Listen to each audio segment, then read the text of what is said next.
acute myocardial infarction, heart attack, ischemic heart disease, the great killer, the first cause, number one cause of mortality since 1900, ischemic heart disease.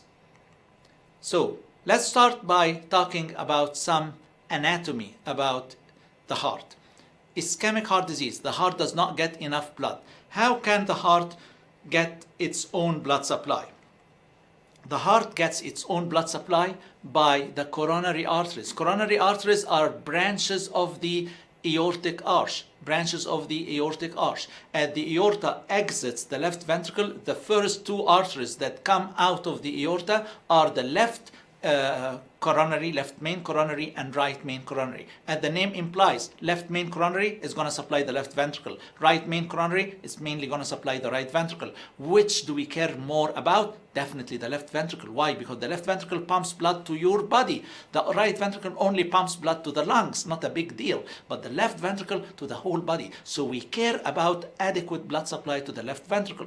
The left main coronary will divide into two branches. Left anterior descending, and it supplies the anterior wall of the left ventricle as well as the anterior portion of the interventricular septum, and the circumflex, which supplies the lateral and the posterior walls of the left ventricle. So the coronary arteries, left main coronary artery, right main coronary artery, left for the left ventricle, right for the right ventricle. Why do we need to know this? If you have an obstruction in the left anterior descending artery, in the LAD, then you will have ischemia in the anterior wall of the left ventricle, and this will show as ST segment elevation in the anterior chest leads V2, 3, and 4. Therefore, you will know that most probably the problem is in the LAD. If you have the obstruction in the circumflex, you will find the obstruction, or you will find the infarction on the lateral wall of left ventricle, and you will see the ST segment elevation on the lateral chest leads V5 and 6. So the location of the ST changes will tell you the location of the obstruction. When you have ST changes in the lateral leads, you have lateral infarction. Lateral infarction most probably comes from the circumflex artery. Anterior infarction most probably comes from the LAD obstruction, and so on. And this table will tell you the location of the obstruction in which artery and what are the suggested or most common AKG finding in this particular situation. Now, the pathophysiology of ischemic heart disease, don't forget, it's the most common cause of death in the United States. And as regards mortality, females postmenopausal have higher mortality than males, contrary to what you might think. Yes, before the menopausal age, more men get ischemic heart disease than women. But after menopause, 5 years, 10 years after menopause, both can get ischemic heart disease equally, and females usually suffer more and die more out of ischemic heart disease. The pathophysiology of ischemic heart disease, what are the risk factors for that? What are the risk factors? To start talking about pathophysiology, let's talk about the risk factors. And here is the worst risk factor ever for ischemic heart disease: diabetes. It's the worst risk factor. Hypertension is the commonest risk factor. What's the most common disease on earth? It is hypertension. What's the most common risk factor for ischemic heart disease is hypertension. But diabetes, the worst. Hyperlipidemia, especially LDL, elevated LDL. Tobacco use, smoking. Peripheral arterial disease, because it's the same pathology. Atherosclerosis, obesity, inactivity, family history, premature heart-related death in a relative. Premature. And by premature, I mean less than 55 years in a male relative or less than 65 years in a female relative. Cardiac-related death in less than 55-year male, less than 65-year female. This is a significant family history.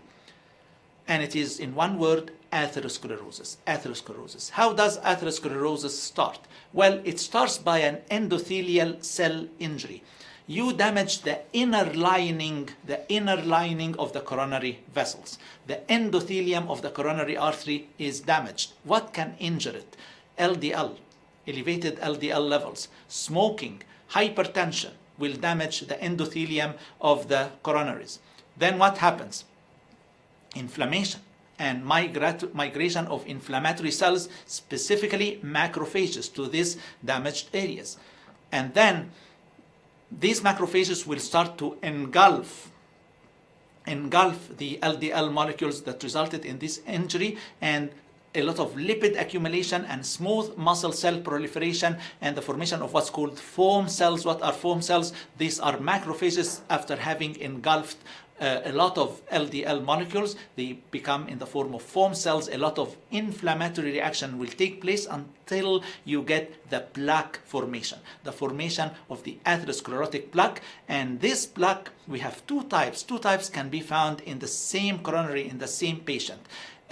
We can have a stable plaque or unstable plaque. So let's do some comparison between the stable plaque and the unstable plaque. You have this comparison in this diagram in front of you, but the most important thing that I want you to know is the stable plaque has a thick fibrous cap, and usually it is very, very, very rare for a stable plaque to become injured or to rupture and increase rapidly in size. While for the unstable plaque, it can rupture, and when it ruptures, it induces platelet aggregation and clot formation, and this will lead to very rapid sequence of total obstruction of the coronary, leading to what's known as acute coronary syndromes. So we have two types of atherosclerotic plaque. Stable plaque usually results in stable angina.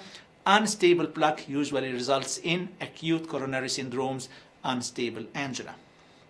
So the stable plaque is incriminated in chronic stable angina.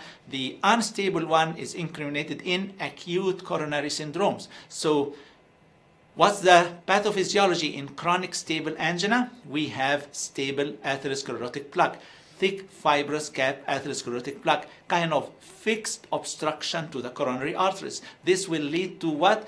Predictable fixed pattern of exertional pain. You walk, you don't have pain. You run, you start having pain.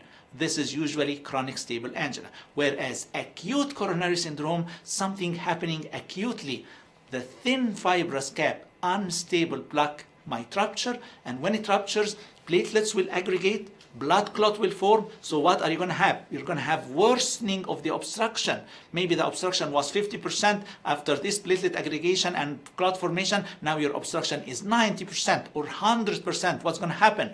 Myocardial infarction, heart attack, or at least unstable angina.